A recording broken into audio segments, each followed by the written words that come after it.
राजा साहब, Pakistan cricket board को बिल्कुल इस तरह ट्रीट करना चाहिए था। Board is a father figure, अपने प्लेयर्स को नर्चर करना बोर्ड का काम है। बट इन कॉन्ट्ररी, क्या एक प्लेयर की खुद की अपने ऊपर जिम्मेदारी बहुत होती है? एक प्लेयर को खुद भी अपने वेलबींग का सोचना चाहिए।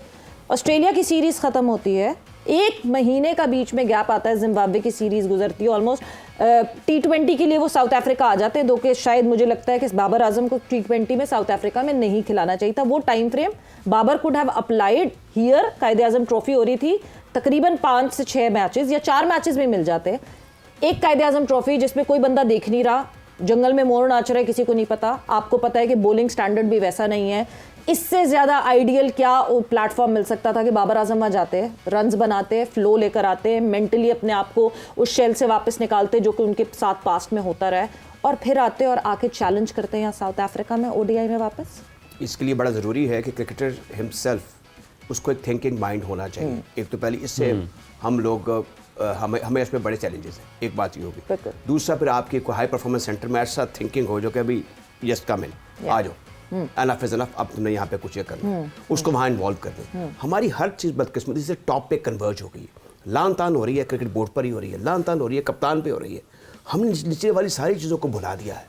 अब इसमें जब ये खुद कप्तान से ज़रा गौर फरमाइए, बाबर आजम, अब उन्होंने किस तरीके से किन किन फेलियर्स को रीइंफोर्स नहीं किया टीम में।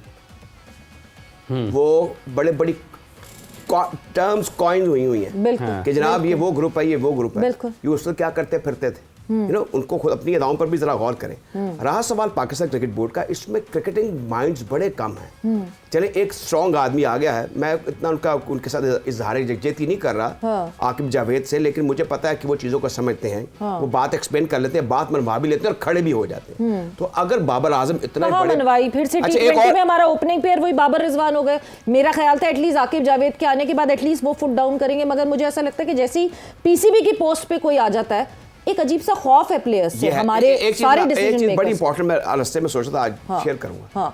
ग्रेट हनीफ हो, जितने भी ग्रेट थे ना, इनके साथ कुछ ऐसी चीजें लगी होती हैं कि ये फिर वो अपनी टर्म्स डिक्टेट करवाना शुरू कर देते हैं। उन्हें नेचुरल चीज़ है, मैं ये करूंगा, मैं इस नंबर पे जाऊंगा, मैं ये खेलूंगा, मैं ये नहीं खेलूंगा, मेरी फलां बात मानी जाए, यहाँ पे खड़ा होकर फील्ड करूंगा। ऐसा बायकॉट ने भी एक मरतबा कहा था कि मैंने फलां नंबर पर नहीं खेलना, मैं फलां बेस्टर, बिल्कुल ठीक है, कल फैक्ट है।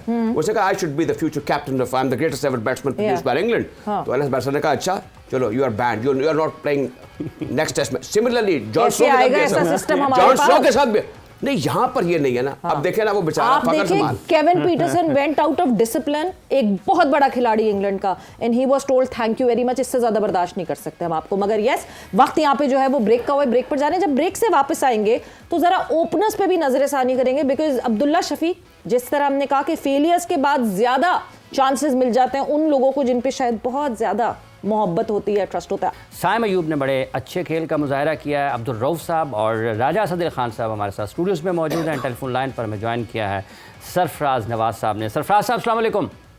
वालेकुम सलाम। सरफराज साहब, ये जो पाकिस्तान की कल फतह हुई है, क्या ख़ास चीज़ आपको उस पार्टनरशिप पे नज़र आती है जो कि साइम और सलमान अली आगा के माबैन लगी है? साइम की कारकर्दगी को कैसे देखते हैं? फिर साथ ही साथ अगर आप देखते हैं कि फ़ास्ट बॉलर्स पाकिस्तान के कुछ बेहतर परफॉर्म कर रहे हैं, ये दोनों चीज़ें किस तरह से देखते हैं कल के मैच में? देखें अब साहब, इसमें कुछ चीज़ें आपको बेहतर करनी पड़ेंगी। जब आपका ओपनिंग स्पेल है उस वक्त फास्ट बॉलर जो हैं उनको वहाँ पे कोई कुछ बेहतर करना पड़ेगा। शुरू में आप देखें उनके ऑलमोस्ट काफ़ी ज़्यादा रन हो गए थे और कम ओवरों में ऐसे लग रहा था कि शायद ये 300 से ज़्यादा रन करेंगे साउथ अफ्रीकन, लेकिन कम बैक जो किया स्पिन बॉलिंग ने मेनली, उसमें मैं कहूँगा कि पाकिस्तान टीम को काफ़ी बेहतरी हुई और स्पिनर ने बड़ा ज़बरदस्त काम किया कल। उन्होंने रन भी रोके हैं, आउट भी किए, और उसके बाद फिर उनको बांध के रखा है कि ज़्यादा रन नहीं कर सके। तो मैं ये कहूँगा कि फास्ट बॉलर को फिर बाद में इस वजह से फ़ायदा हुआ है कि अंडर प्रेशर आ गया साउथ अफ्रीका, और उस वक्त उन्होंने फिर बेहतर अपना बॉलिंग की। शाहीन अफरीदी का मैं कहूँगा कि उसकी बॉलिंग कल काफ़ी तेज़ थी, उसने कुछ जोर लगाया है, 140 पे भी गए हैं। तो इस तरह अगर वो जोर लगाएं तो स्विंग भी होगा उनका और बैट्समैन को मुश्किल भी पड़ेगी। ये ज़रूरी है कि उनकी फिटनेस पूरी बेहतर होनी चाहिए। और वो मेन बॉलर पाकिस्तान के वही है जो शुरू में डेंट डालते हैं। उसके बाद आपका नसीम शाह है और दूसरे bowler Haris Rauf man of the month हुआ है पिछले दिनों, लेकिन उसने कल कोई इतनी, उसके सिर्फ 6-7 ही ओवर हुए हैं। ये मुझे समझ नहीं आती कि आपका मेन बॉलर है और 10 ओवर पूरे ना कराए। एनीवे बहरहाल मैच जीत के ये सारी चीजें छुप जाती हैं। अब क्या चीज हमें चाहिए? Top middle order. वहाँ जो हम लैग कर रहे हैं, हमारी वहाँ बैटिंग फेल हो जाती है और उसके बाद ये फिर लोअर जो ऑर्डर है उसने आके कुछ कल अच्छा काम किया है। अपना साइम अयूब और आगा सलमान, पिछले मैच में भी T20 साइम अयूब 98 रन किए और उसके बाद उसने बड़ी जबरदस्त परफॉर्मेंस की है। और ये जो कॉम्बिनेशन बना है साइम अयूब और उसके बाद फिर आपका जो ये आगा साहब है, ये जबरदस्त प्लेयर निकले हैं। आगा के ऊपर तो मुझे शुरू से ही बड़ी उम्मीद थी कि ये अच्छा प्लेयर बनेगा। तेज भी खेल लेता है और रोक भी लेता है और उसमें सिंगल टूज उसकी भी कैपेसिटी है कि मैच देखकर और इनिंग्स को देखकर बिल्ड करता है। उसके बाद साइम अयूब आपको एक अच्छा ओपनर मिला है, फास्ट प्लेइंग प्लेयर है। वो ऑल ओवर राउंड हिट्टे मारता है, छक्के भी लगाता है, नीचे भी खेलता है और ये मैं कहूँगा एक अच्छी दरियाफ्त है पाकिस्तान के लिए। उसके बाद आपके पास आप देखें जो आपको एक वहाँ बैटिंग कोच चाहिए। आपके पास आकब जावेद तो है, शाहिद असलम है ना बैटिंग कोच? शाहिद असलम है सरफराज नवाज साहब। कौन? शाहिद असलम?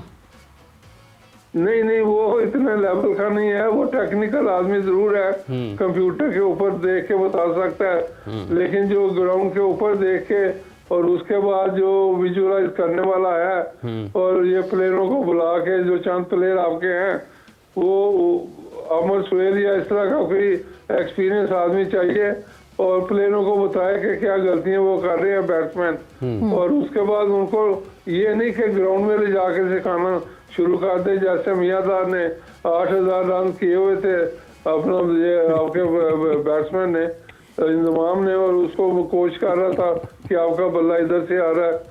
ये मामले ना करें, उनको टेक्निकली बताएं वीडियो देख के और उसके बाद वो बैक फुट पे खेले, फ्रंट फुट पे, और उसके ये चीजें देखने वाली है। अच्छा, ये चीजें देख रहे हैं। सरफराज साहब आपने साइम का, सरफराज साहब आपने भी साइम का जिक्र किया सवेरा शुरू में, अब्दुल रऊफ साहब ने भी साइम का जिक्र किया। पाकिस्तान के लोग साइम अयूब की इस कारकर्दगी के बारे में क्या कहते हैं? वो शायकीन क्रिकेट भी बहुत खुश हैं। साइम के बारे में क्या कहते हैं, ये सुनते हैं।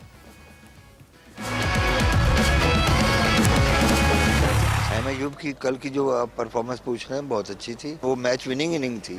मैं समझता हूँ कि वो फ्यूचर का स्टार है। कल उसने माशाल्लाह सेंचुरी की और इंडिविजुअल सिंगल हैंड मैच जिताया है, तो ऑब्वियसली वो यंग स्टार है। उसको अगर हम ग्रोम करते हैं, पॉलिश करते हैं, तो वो काफ़ी ऊपर जाएगा। साइम अयूब ने माशाल्लाह अच्छा कल खेला है और उसकी परफॉर्मेंस की वजह से ही समझ लें कि कल का मैच जिताया गया और उम्मीद रखते हैं कि इंशाल्लाह ये बाबर आजम से भी अच्छा खेलेंगे। साइम अयूब ने कल साबित किया है कि वो एक बेहतरीन प्लेयर है, वो मैच विनिंग प्लेयर है, जिसमें कोई शक नहीं। साइम अयूब को इनको पहले ही इस तरह के लड़के को चाहिए था लाना, और आपको देख ले कल उसको पहले भी उसने मैच में T20 में भी अच्छा उसने स्कोर किया और उसमें वनडे में भी वो सेंचुरी की है। साइम अयूब बेसिकली प्लेयर ही वो T20 और वनडे का है। ये आने वाले वक्त का बड़ा अच्छा प्लेयर है। उसकी जगह भी बनती थी ODI में। गेम के प्लान को समझता है पहले और फिर जाके अपनी हिटिंग करता है और गेम को साथ लेके चल रहा है। इसके अंदर स्किल्स माशाल्लाह बहुत सारे हैं, शॉट्स बहुत अच्छी खेलते हैं।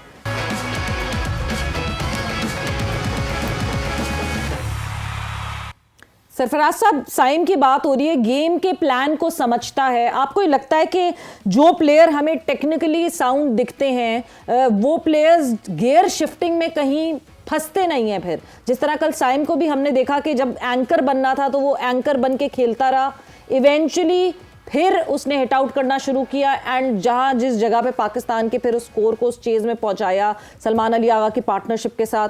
क्या उसके लिए, क्योंकि अगर मैं साइम की बात करूं, डोमेस्टिक का इतना ज्यादा एक्सपीरियंस नहीं है साइम के पास, बट टेक्निकली बड़े साउंड प्लेयर हैं। नहीं, ये देखें, एक प्लेयर की फॉर्म आती है तो वो फिर कोई अच्छा गेंदी हो बैट्समैन को वो अच्छा की तरीके से खेल लेता है और उसमें वो थ्रू जाता है। और इसमें इसकी फॉर्म अच्छी आई हुई है, तो माशाल्लाह जबरदस्त तरीके से वो बैटिंग भी कर रहा है और अकॉर्डिंग टू जो टीम की कंडीशन है उसके मुताबिक वो खेल भी रहा है। ये नहीं कर रहा भाई तो भाई की आंखें बंद करके इधर मारो उधर मारो।